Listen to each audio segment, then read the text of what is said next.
Que s'est-il passé exactement? Que sait-on pour l'instant? Bien écoutez, les échanges de tirs ont d'abord été entendus à 4 heures du matin, 4h30 du matin, des tirs sans interruption. Jusqu'alors, selon les habitants, les attaques auraient visé simultanément 3 points, tous trois dans la ville de Ben Garden, une caserne militaire, un poste de la garde nationale et le principal poste de police de la ville. Alors selon certaines sources, ces échanges de tirs auraient donc déjà tué plusieurs civils. On dit 4 civils, d'autres sources disent plus. Un habitant nous a notamment dit que son cousin a été tué.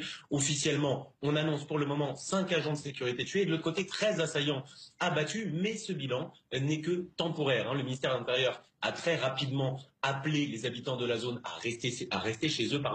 Les autorités ont aussi bloqué tout accès à l'île touristique de Djerba, qui n'est pas très loin, qui a une centaine de kilomètres. Et puis le poste frontière avec la Libye a également été bouclé. Ben Garden, la ville en question, est la ville tunisienne la plus proche de la frontière libyenne. C'est aussi une capitale de la contrebande, là où s'acheminent et s'échangent des produits en tout genre dans les rues de la ville. Les combats sont en tout cas toujours en cours. Sandro, est-ce qu'on en sait un peu plus sur ces terroristes? Est-ce qu'on sait qui ils sont?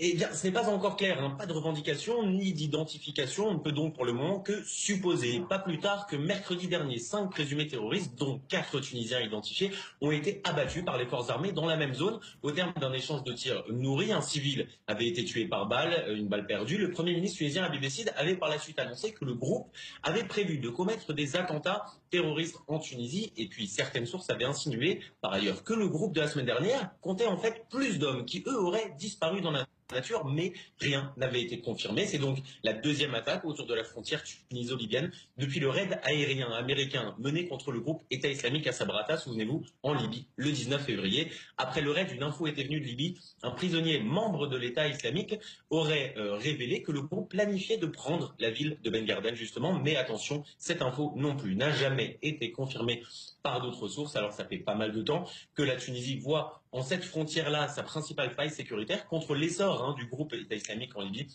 L'État a fait construire un système d'obstacles sur 200 km de la frontière. Et puis l'armée tunisienne a même lancé récemment une vaste campagne de recrutement pour recruter 12 000 soldats supplémentaires cette année.